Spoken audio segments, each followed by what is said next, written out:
This is Kessben 93.3 FM, a new wave of excellence in radio. Entienne he na yebeko nsem no dosu mre no susa e man nsem no what's a man cost street and answer I go straight and any time for headlines yeah.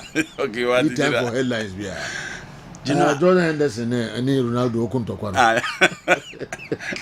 heard you now Ronaldo can say referee no mun change no oh yes Piero Mazza the Chilean international the Chilean referee after Anderson Tales Kashe go no change no you know interesting mechanic na abubu okay coach FN Ronaldo signing yeah was yes son Ronaldo he always want to win win and nothing else that is the mentality enkunim kwa kunko for the Ballon d'Or now na obogos Saudi Pro League you know well at his age he's done well yeah everything hag na you know and some coach the mo me the big room nam the renew ka say match so you know yeah match so nti me the big room nam the renew Newcastle and West Ham United and West Ham Arsenal and probably Blackburn and then Chelsea coach ni na say and some so United team ni mo na say players ni be happy and almost believe say a quite offer to dealing with certain players within the squad no and the disunity about a team.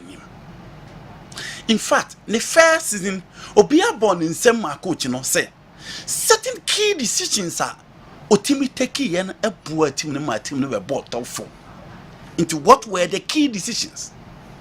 One, see Ronaldo the previous season not a performance as any but season a chance not a performance in so any coach ne find a way to bench him and match results by omo Ronaldo achini be brantias a typical example e open here funny PS Morgan nti PS Morgan e one person the bia Man United elusua or ye post I correlate with Ronaldo move now move the free United team ni mo. Again, the captaincy of Harry Maguire, any probably bomb nsem edemano. Look so na the form na Depo and the previous coaches ultimately look so back. Emma in crucial game against Manchester City. Now look so ball as centre back ediomu ewene into be a born in Semano. But recently, certain decision within the setup edin Semaba. Number one, Jadon Sancho in Semano because after Jadon Sancho in Semano, Marcus Rashford. Any Harry Maguire ko catch Sancho saying come pa coach ne chow abrante na ntie say so o ma ban to the level said down in the kra no o ma nadua na o ma de command aside ne concrete. Don't forget Sancho was certain friends within the setup Aaron Wan-Bissaka time na Sancho eco holidays running the koye enti sans and some na eco so no e ma certain players nya happy and I know the game against Manchester City or bench Rafael Varane Omubusa ne sade tino bench Rafael Varane e ball John Evans or say a tactical decision nti na man e drop Rafael Varane e ball abrante film John Evans. A lot of issues going out there with the Manchester United setup. Now you know coach in ya ne mpempi ya yeka ya na wo top players ni nyeding but how to manage those egos or the dressing room the training sessions and the whole setup no January no near 7 nti show bit say Pep Guardiola why successful pa but you know I heard players no ma ya omtaye indiscipline bebrebe no mo ego si the South America for no nti hwe Pep South America for no opedi uswa e no orient no atene system na se so look at Lionel Messi hwe time Gabriel Jesus bae hwe time wakofa Julian Alvarez obi beka se o se Pep fa South America defenders no muni ego te se attackers no nti se Pep ebe fa South America player onu nso onimbo Argentina ne Brazil for na ope omo a omswa nti odo omo ba na omo ba beti ne system ene ne orientation na se nti wuntimi mfa wo ego ne ma ho nti ntempa straight away hwe Pep and Sergio Aguero because Aguero big boy Manchester City legend you need to find a way to avoid him and Aguero ekoye hwe Jose Mourinho Jose a big wa achieve a lot but you know issues are just any players enya oni popo banya ne fair share e Manchester United look so same thing David did the same thing Man United. So Oko Chelsea only Ricardo Carvalho any issues. Only David Lewis any issues. At the point of criticizing Eden Hazard. Say Hazard managed short to about 10 against 11 because he needs 11 players for his defensive organization, not 10. Obia hu Joko, Jose again. Esani Joko so sad the boom Chelsea. If nothing at all, Jose be criticized. Oko Real Madrid onyani issues with Pepe. Onyani issues with Sergio Ramos. Ono ana kofa Ricardo Quaresma bae. Or say Ricardo Quaresma born o the man or the outside foot on kwan ebo or criticizing. Or ba Tottenham Hotspur oni tagan in Dombele. Or sin Dombele e bae no. E wo mu say take it time and san otimi adapted there. But again Obaye no number of minutes ne time awonya no e also otimi adapted to the Premier League. Into just a big but you know when any issues with big players our dressing room. Into everything had he's coaching certain players who have worked with better coaches, play better games in better platform than players ni bebre o coach here. So we be to say Rafael Varane, you know he has seen it all in football. So we be to say Casemiro, he has seen it all. Alex Niniama bebrebe, but from Ajax, Tottenham Hotspur, Inter Milan, and also about to that highest level. Bruno Fernandes about to that highest level. Into general manage those egos now. Look, some of big boys in England. Harry Maguire upon the Obetimi Akambia. He's big. With the Premier League in him. Messi man to more at the bench and other kind of tough decisions are coach let me take. And let's not forget, football there's a resource and and sembe pie free team and a new bin United no. If Ten Hag want to be successful, he needs to find a way. Uncle Soto Carlo Ancelotti no Musa said you see no. He need to find a way. And that's how ubetimi nya all the tactics in the game. But on the field of play, so want me and control the disciplining level of players. There's no way you win. Man United they ball against Newcastle United. Yeah. Or Old Trafford. Enkoyi from United and okay you see now no bibia evidence say United team enkoyi. Omo na omo issues and so I had Newcastle United that you know omo ye one team this season omo de bono. Omo start year after beating Aston Villa by 5-1. Now results na eba no enkoyi. But actually no omo team ya best settle and near my enkoyi dem omo just unfortunate. So omo last last game omo boy in the Champions League against Dortmund, I almost and almost a ball against Wolverhampton, a ball, a draw. Into Newcastle United for our form. Sandro Tonali no more messing on, but again, or more a branch I friend a long staff. I no about Newcastle that or T almost system nasi against a Manchester United. And you know, so for teams in K20 to say ya, and Pempis or more sad games we are.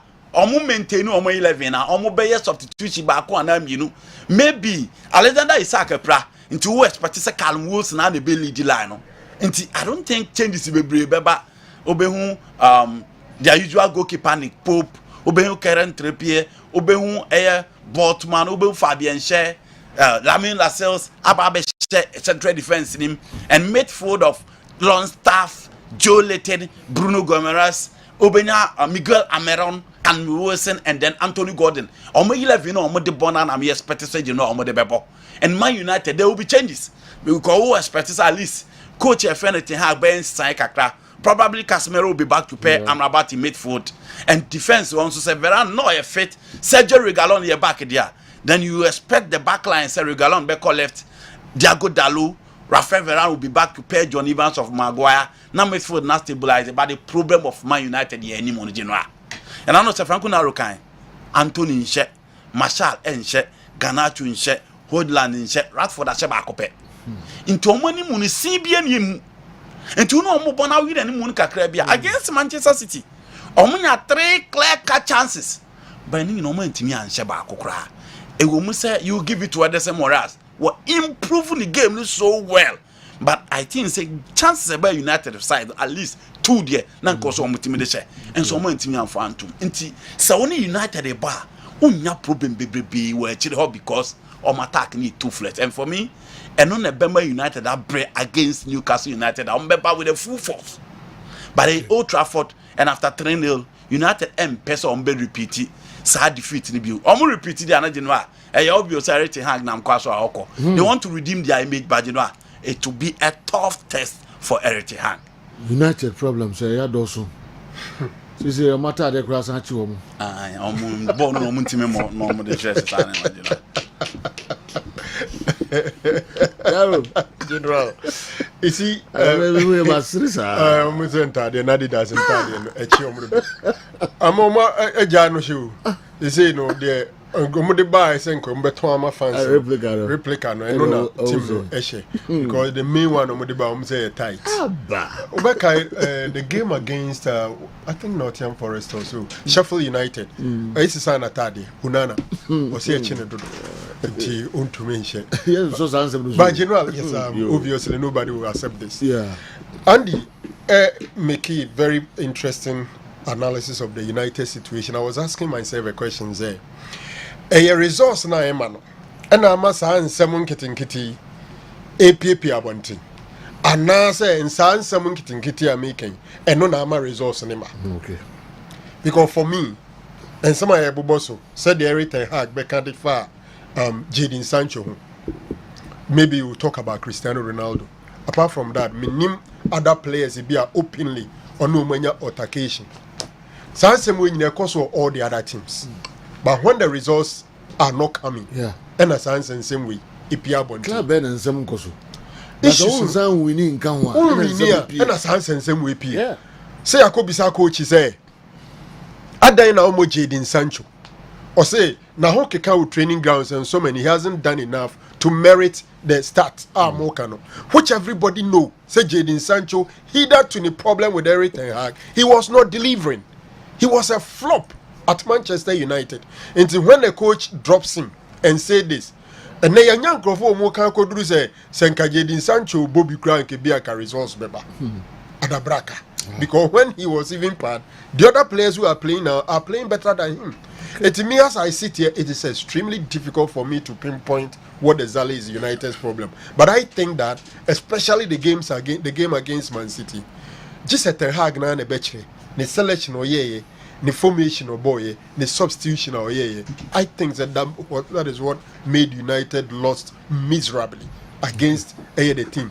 Some problems in the sense and some of the ones is a human institution. These minor ones, we are done for new winter. Any on so footballers general or no to said Jane. Namu team. Na you do any no unya playing timer or you okay. Sure. Unya playing timer or you okay. And now for unya playing time. No mummy in the other come boom a resource on the years and I thought I know see a chiomunya. Last year, David here near Senatari a bag or the keep most clean sheets. I thought that you say. Oh, do you have other matches than a year? Yes. Oh, sir. For Union Arsenal West Ham, yeah, big game. Arsenal West Ham, yeah. And here 7:30, right? Yeah. Okay. It's a derby. And here 7:30. And I'm going to 7:20. Oh, yeah, fast enough. Young crowd, that's sorry. Oh, because the story is in real preco. And I do buy matches, no? Me link it with matches. Yeah.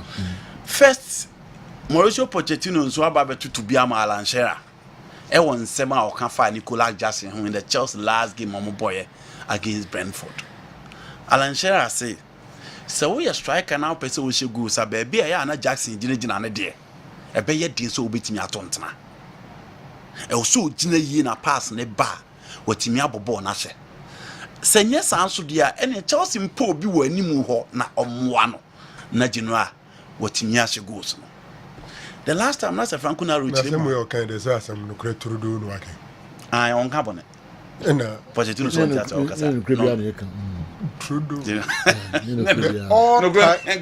the all-time top scorer in the Premier League and the catcher was a striker no.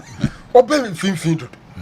Enti so benya go no bia sha mani nyina ni mo no that is how na adwuma woni ma adwuma simple and you can the act of scoring goals there Alan Shearer is the all time jai Abrante no kana sem no be triple to see the coach I think we dem so menti what you me entra anjira o mo the coach obia be kan pre-season nye Jackson ni the say yakwaye nkuku and then Jackson go behind him No. Only me and na boy. Yes. But at least no Jackson Foley, at least in Kuku was there. As some nana, Alan Shearer catch on. That's with your crowd for us. Alan Shearer catch on and say, "O se obi abeka anyo no." Na me tell say no sinye na djuma. That you okay man. 80 General 670 minutes for Nicola Jackson, 82 goals. The last game, so baby, I know bonus chances, but any goals or bottle goa. You know, as Jackson, your clinical league goals and competition this season, can you goals get one? But the coach says he believes in him. He's young, he will need time. Intalanchera ni ho nsembia so beka sabrante no. Ompe obi nka ho. I agree the players around him need to score goals. They need to complement his effort. It is said the name Kuku Dimana. Sterling is playing well. Kopama is playing well. But whoever is linking up in that 4-2-3-1, because you know, in the 4-2-3-1, the one or the three, no, your own film, should act as an auxiliary, especially. So, onyo bia or ye deeps or ye central midfielder, and Pempino also no bia onim go she. And then nothing a Pep Guardiola so watch I say, did Julian Alvarez, Ebo, Ellen Holland, etino. Say, Odegaard, Ebo, Jesus, Odegaard, soon him go she. And SAS plan it, you know. The moment you choose to go in for that particular system, you expect the other players to complement the effort of the main striker. And only in Sema Alan Shearer and me makase Nicola Jackson opportunity when you Chelsea this season in January. Sa opportunity na say wan hwe ya onya bio because likely say January Chelsea be kwa quarter striker. So Chelsea quarter striker ba say him let us on Mudrik and Raheem Sterling mo na kwa kopre won enchenche ho. Those players obviously we heard they Sterling dey mad this season in the year. Let us o ya fa ho. Kopama back a clear be oba be no right in the Chelsea no so ya fa ho. Nti obe bre ansa no aba back to the Chelsea setup. Nti so bibi ya dia January this is the time. Time we na also otimi bi because the opportunity a Mauricio Pochettino diamano no January. Sa opportunity no big club will give to a player of Villarreal Eba only proving goal scorer and a coach Eman that opportunity. Chelsea boy against Blackburn, not so much, and you know again almost need to redeem their image against Blackburn. Blackburn, on my idea, baby, omo last game against Swansea, Krananku and Famomo, Omulusu by a goal to nil. Pochettino would love to obey ranky changes within the setup just to give opportunity to other players or Munya Bibo. But I still feel said, you know, Chelsea were the materials or movie team they share team my friend Blackburn Rovers. Okay. West Ham United bought against Arsenal. Yeah. And a coach your friend David Moyes say supporters now more West Ham now omo be London Park ni nyina omo make sure say Declan Rice eba omo be ginatum na omo bo omo nsem e dia ma no e omo se woje omo ekode. Do you know so West Ham United omo so anya omo challenge na West Ham United e kan ho. But anyema assessor within the setup and general omo concede edodo. Omo see one team omo say omo ya middle table but omo materials pa.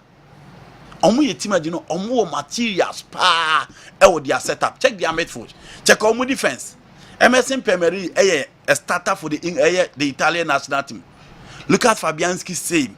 You are talking about Kezuma. Okanaya Fago start for Algeria. Come to their midfield. Thomas Sussex start for Czech. James Ward-Prowse then started for England, but were part of the English national team. Edson Alvarez and a pivot demand the Mexican national team. Lucas Paqueta, Mohamed Kudus, Said Berema, you know, Obia national team was abo. And the players the West Ham United will be. Gerard Bowen after extending his contract, a part of the English national team. Antonio too same. Eumusan and saying Unyakola. Into materials dear. So also come movement now for the likes of Ben Johnson, Tiro Kera is part of the German national team. A lot of options. But Enyema Enkuyi Mfama Omo. You are playing against Arsenal, you know, almost be a fire. Meaning Arsenal best try to bench certain players, but even some bench players, they still have the materials to beat him a friend West Ham United. Now say almost your team almost have big teams in it. But again, you know, we are talking about Arsenal team at the likes of Thomas Partey, Monica Havertz, Enyamura, and Bukayo Saka Soja, Martinelli Soja. In the absence of Jesus, Edinkatia Chelsea within the box or forced inside the box and look at the 3 goals that he scored in the last game. Until West Ham should watch out. It will be a big game. Meaning say declare some no because in Pimpi no English boys so move from one team or the other except Raheem Sterling money other issues of course. So, and I think with the form of Arsenal, I don't think West Ham United can stop them. Okay. Enter Meche Sika star 256 star 2 hash star 256 star 2 hash enter Meche 1000 Ghana cedis. I have a good phone so say here into dial star 256 star 2 hash na fa eye de di kan no ebema Kessben FM Kumasi ebeto 5 Ghana cedis. Me say enter kra measure the next 1000 cities. Abbas goal scorer. Do I'm watching you live from Asawasi Community Center with my good friend C. Adakwa. Kessben Sports, you are the best. Alaji Aya and all. Blackpool Tailors. Good morning. C. Adakwa. Akwawi. Now scorer. Umebe Ura Ghana. Uma Ubia Antiunka. Abbas goal scorer. Emwakwaba. Eba Ghana. Please ask Andy if we have to start Ericsson. Or it should come from the bench. We every Sir Piquet, Cape Coast, and Ebusa same way. Franco Naro, maybe I don't know, sir. Ericsson. Yeah. Almost started from the bench. Games need to how okay. Has started. But for me, a United setup, Ericsson should start from the bench. Oh, okay. Now, Nyamren anywhere, okay, Simbina Kamsimbuza question be who say a very difficult managing strikers. A chance of managing attackers. Chance of managing defenders. Now me pinch muka creflo. You know, big team be we are CPR. Stars and only defenders, only attackers. We can go. Yes, we can go into the history books and check. Say you both football stars. Pele no idea. Maradona no idea. Garrincha no idea. You cannot compare Beckenbauer, Maldini, Maru Tassotti, Daniel Passarella to Mario Kempes. Argentina a South American great center back in Daniel Passarella. Passarella ball with Buruchaka, or ball with Maradona, or ball with Mario Kempes. Passarella won't even compare Kempes and Maradona. Pele played with Belleni, James Santos, Carlos Alberto Torres, who was the captain. You cannot compare any of them to Pele. Lionel Messi are ball with high-class defenders. Do you know? So what I mean the more Cristiano Romero more ball with Carlos Puyol, the former captain of Barcelona. Can you compare any of these two? Messi, no. Luis Nazario de Lima played with the legend Cafu, or ball with Roberto Carlos. You cannot compare any of them to Luis Nazario de Lima. Go to Ronaldinho days. Now check your man or son or more. You cannot compare any of them to. Neymar ball with Thiago Silva. Even Casemiro, who has achieved a lot. Can you compare any of them to Neymar? No. See Ronaldo a ball with Vidic, Leo Ferdinand, Pepe, and the lives. Why not bet him to Ronaldo? No. Inti sa ope ego so park so na e ni move for no nyechire phone. Enema mi ego ba. Yeah. So unimbo no ye wa. Sika ne fans. Sika ne dey fans. CMA fans, okay. Footballers. Na fans no do na ya ne ko attackers. Sir. Yeah, generally. And when you na Ballon d'Or, it's a name. If you want to bono, and didn't say manage your own. Yeah, send pano onimbo. Nisika susu. And to know why I hand time. Internet things over managing. Okay. Okay. Generally speaking, any midfielders and near so hot. And I defenders will be almost more level no super, almost like Guzo. Generally, no. Wow. Generally. Okay. And I agree with Andy. Say usually forward liners no. Okay. Omo pa na ya na troubles. Omo na tire ade pa. Omo no. So say a new woman so. Na your first cry to no man na your sports highlight. Say defender no ba do so na ya twe na kwahye wu. And the football no go no na the jubilation ni celebration ni ba. Enti omo na be ma wani je ni to omo na ye ma omo fans. Hardly on few occasion na e bi akotoko abo match wi a ye che defenders ka. Defender na defend dia Vito Edumuna na owia na ni Jesse Gunukon no at street him na ojiji kakra but most of the time the attackers into omo na nya sika na dodo wo de opa even co transfer market na hwe the current players omo bobo na hwe e bia top earners so be who defenders woman kakra bi no occasions so say how on him so no mo nyadwen on say the issue of egos. Yeah, the issue of egos. Yeah, now you know outside. the major part of ego ya kind of yeah you be is your dressing room. Is your dressing room? Yes. The any who pitch no so no do na no nya no need the ego na e ka ho asem no. Is your dressing room. Look, obi ti say Modric. Who no pitch no so obaka say on kasa. Obi ti say Messi. Who no pitch no so obaka say on kasa. Iniesta mo Xavi. But at the dressing room, Messi no o kasa no ho a different ball game altogether. Modric Iniesta mo on kasa no dressing room what one ocean host. Now your coach waka say Messi won't start here. A load and a so coach no. Me the artistic style of attackers, you know, and my attention come so. But generally, I'm for to say Hazard. I will Real Madrid, no, not Ramos. No, you bet me I can say Hazard, your big boy, saying Ramos and a flop and a legend. No, you're flop. Hazard as a figure player, and you're flop. Undefined as yes, overall, our retire crown, and Yanka, Yanfa Ramos, and Yanfa Hazard. Only why Ramos, Sergio Ramos, okay. Yanfa Hazard. Career or say in all cases, or say most of them. Any abenya examples be your midfielders, your defenders are, goes no very difficult to control. Pitch no so attackers no fa attack. Any abenya example. Inti na say attackers no. Fa a lot of attention. But obia on a class of also most of the attackers. Media and American say general footballers, most of them the attackers especially. One can say we defender na midfielder only ego. Inti me hu baby I must make a call say we attackers 10 obenya defenders 10 also we go. They have your class. I'm telling you.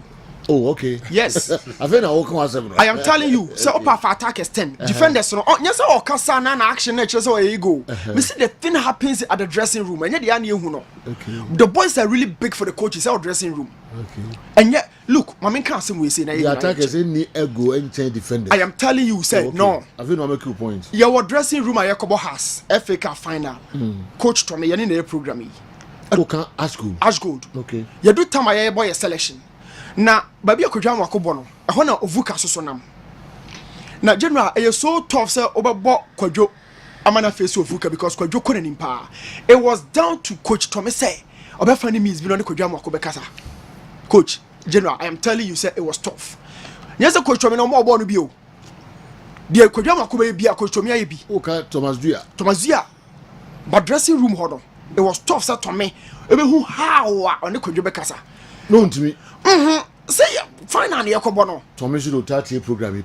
Auntie, as I say, known to me, manager, I go soon dressing room. Sir, Obeka as a coach, match with the main start till for whatever reason. Player, just all defining means be born a selection. We no could who's on Cajon near court.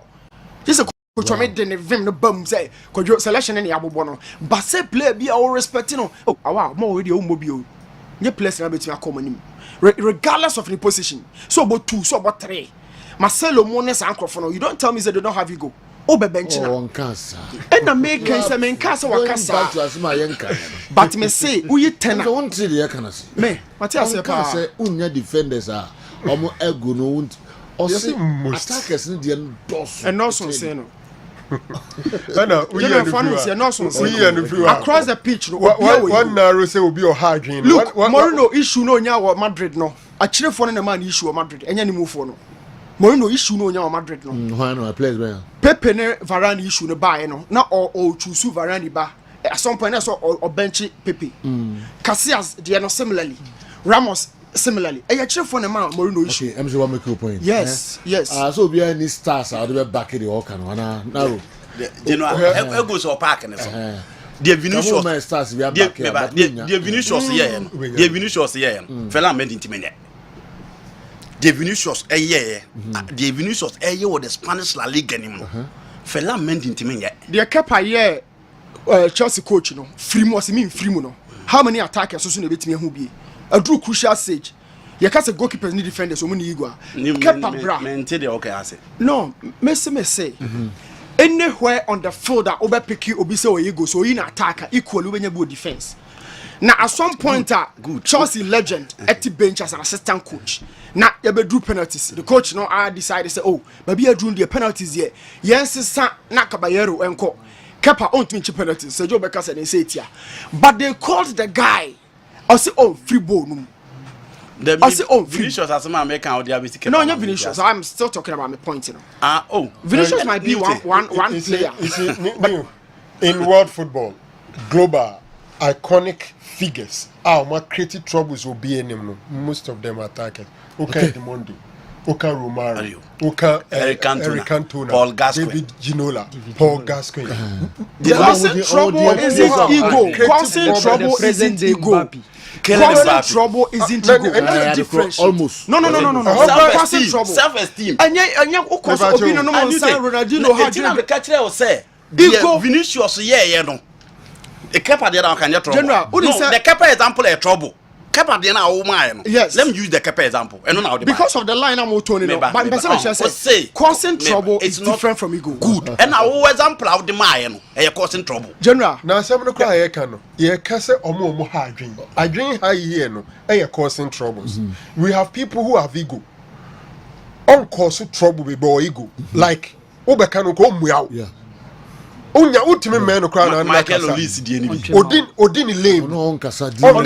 Yes. Training control no. The person wey no ano ye. Ono no owo ego bad on shadan ha adwin. The substantive issue near say omo ha adwin. And wo person on narrow it down to ego. Ye kapa ego kra na ye. Me narrow down come fa kapa de ne ma. Me narrow down come fa kapa. What defeat 2 points no say trouble. Trouble no there be o say trouble. What's trouble? Come fa kapa de ne ma. Trouble. E kapa de na wo kan. E trouble. Are you talking about egos? Kessben 3.3 live on Kessben television. Because I know. Tommy they are it's possible say coaches your coaches or two strategies. Yeah. Either say or drop it a starter, regular starter on any bekasa. And now so be desire on any kasa or bebo listing. Yeah. Your coaches already can't free be. Yeah, no, that's starting. No explain it. So, born everybody, or mook playmaker on the board, it be a left full back. Once so no ko when him to be switch into side game with ye pesa as message into more your coach or ben say it will be also a game or her situation even ko player na or be go ahead no abobo. It doesn't necessarily mean say Oniaku could draw the Bekasa. Yes, I'm a that's what you said. But to me, no, yes, I do. Man, say, Otani players didn't come before matches. But